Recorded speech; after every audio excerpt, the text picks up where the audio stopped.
Hello, boys and girls. I'm Miss Nelson. I had 2 lucky shamrocks I wanted to show you before I started the book, but I can't find them anywhere. Do you happen to see them?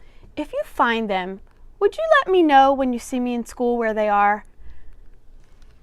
Today, I'm going to read a book called Leprechaun on the Loose. It is by Marcia Thornton Jones, and it's illustrated by Sid Moore. Can you imagine if a leprechaun got loose in your classroom? You are not going to believe this, but it happens in this story. Let's read together and find out.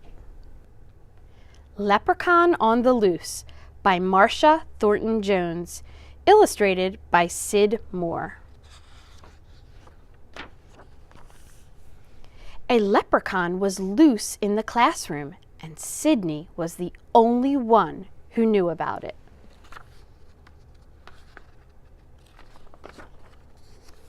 Sydney saw teeny tiny green footprints on the floor. He followed them to the table where Mrs. Yoder had cupcakes for their St. Patrick's Day party. Sydney peeked inside the box. All the green icing had been licked off the cupcakes. Sydney set out to find that leprechaun. It was plain bad luck when he stepped on his own shoelace. Oof! Whoosh! Splat! Sydney fell right on the table. "Sydney ruined our party snack," Della Puddington told everyone when Mrs. Yoder threw away the squished box. "I didn't do it," Sydney said. "It was the leprechaun." An itty-bitty hee-hee-hee came from behind the fish tank, but Sydney was the only one who heard it. During reading time, Sydney noticed something was wrong with the fish. He sneaked to the back of the room and looked into the tank. The leprechaun was swimming the backstroke, and the fish definitely were not happy.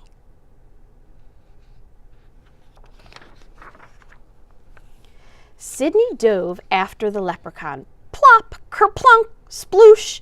Water soaked the table. "Sydney ruined our decorations," Della cried when Mrs. Yoder threw away the soggy paper shamrocks. "I didn't do it," Sydney said. "It was the leprechaun." Sydney was sure he heard a tiny little ha ha ha as he mopped up the mess.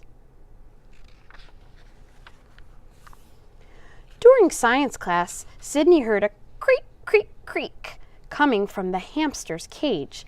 Sydney tiptoed to the cage. He carefully opened the door and came face to face with the leprechaun.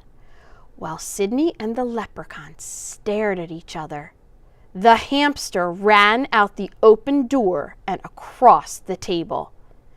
Sydney dived after the hamster. Boom, bam, crash! Sydney fell against the table.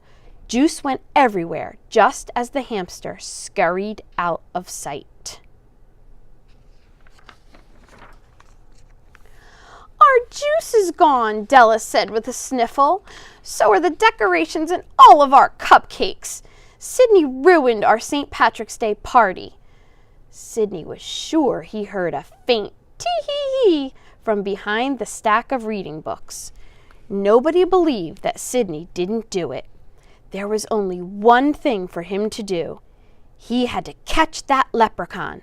At recess, Sydney sneaked past his teacher and ran to the art corner.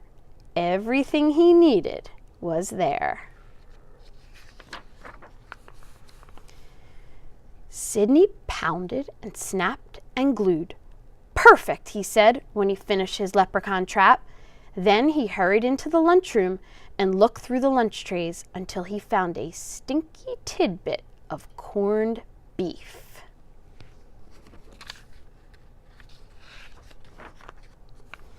Sydney carefully reached inside his leprechaun trap with the bait. Just then, his foot knocked into the back of the trap. Swish, clang, zing! Sydney was caught inside. He heard the tippity-tap-tippy of itty-bitty boots. "I do believe I caught me a boy, that I have," said the Leprechaun with a grin. "Let me out," Sidney begged. The tiny man scratched under his tall green hat. "Now why would I be wanting to do a thing such as that?" Sidney thought fast. "Come closer, and I'll tell you a secret," he said. "Secret? I love secrets," said the Leprechaun as he inched forward. That's when Sidney made his move. He reached out and tickled the Leprechaun right under the chin. "Ha ha ha, hee hee hee, ho ho ho!" The Leprechaun fell down and hit the trap door. The door flew open. Sidney rolled out and pushed the Leprechaun inside. Swish, clang, zing! "I've got you," Sidney yelled. "Now I can prove that you ruined the party, not me." "Party?" said the little man. "I'll make you a deal. Let me go, and I'll save the party. Then I'll be gone, and you'll never see me again." "How can a leprechaun save our party?" Sidney asked. "With me treasure, of course." Should he keep the leprechaun and prove he didn't ruin everything? Sidney wondered. Or should he let the leprechaun go home and save the party for all his friends? Sidney was running out of time. His class was right outside the door. He had to decide. "Quick, tell me where your treasure is," Sidney said. He leaned close, and the leprechaun whispered in his ear. Sidney knew a deal was a deal. He opened the trapdoor and watched the leprechaun climb out. The leprechaun turned one last time and tipped his hat at Sidney. Then the teeny tiny man slipped out the window, and he was gone. Sidney found the treasure right where the leprechaun said it would be. It was just what he needed to save the party.